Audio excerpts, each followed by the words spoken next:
വിശുദ്ധ സ്വർഗത്തിൽ നിന്ന് അങ്ങയുടെ മഹത്വത്തിന്റെ സിംഹാസനത്തിൽ നിന്ന് എനിക്ക് ജ്ഞാനത്തെ അയച്ചു തരണമേ. അവൾ എന്നോടൊത്ത് വസിക്കുകയും അധ്വാനിക്കുകയും ചെയ്യട്ടെ. അങ്ങനെ അങ്ങയുടെ ഹിതം ഞാൻ മനസ്സിലാക്കട്ടെ. ജ്ഞാനം 9:10. അങ്ങയുടെ സിംഹാസനത്തിൽ നിന്ന് എനിക്ക് ജ്ഞാനത്തെ അയച്ചു തരണമേ. അങ്ങയുടെ ദാസരുടെ ഇടയിൽ നിന്ന് എന്നെ തിരസ്കരിക്കരുതേ. ജ്ഞാനം 9:4. മനുഷ്യരുടെ മധ്യേ ഒരുവൻ പരിപൂർണനെങ്കിലും ദൈവത്തിൽ നിന്ന് വരുന്ന ജ്ഞാനമില്ലെങ്കിൽ അവൻ ഒന്നുമല്ല. ജ്ഞാനം 9:6. നിങ്ങളുടെ പിതാവ് കരുണയുള്ളവനായിരിക്കുന്നത് പോലെ നിങ്ങളും കരുണയുള്ളവരായിരിക്കുവിൻ. ലൂക്ക 6:36. അത്യുന്നതങ്ങളിൽ ദൈവത്തിന് മഹത്വം, ഭൂമിയിൽ ദൈവകൃപ ലഭിച്ചവർക്ക് സമാധാനം. ലൂക്ക 2:14.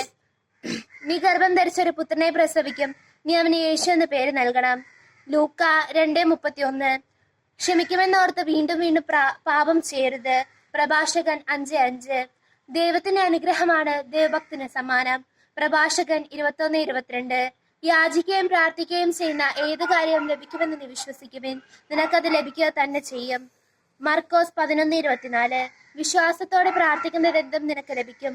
മത്തായി 21:22. ആദിയിൽ ദൈവം ആകാശവും ഭൂമിയും സൃഷ്ടിച്ചു. ഉൽപ്പത്തി 1:1. കർത്താവാണ് എന്റെ ഇടയൻ, എനിക്കൊന്നിനും കുറവുണ്ടാവുകയില്ല. സങ്കീർത്തനങ്ങൾ 23:1.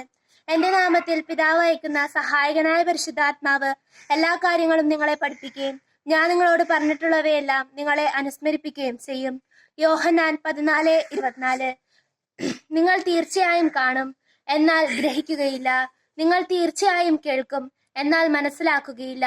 അപ്പസ്തോല പ്രവർത്തനങ്ങൾ 28:26.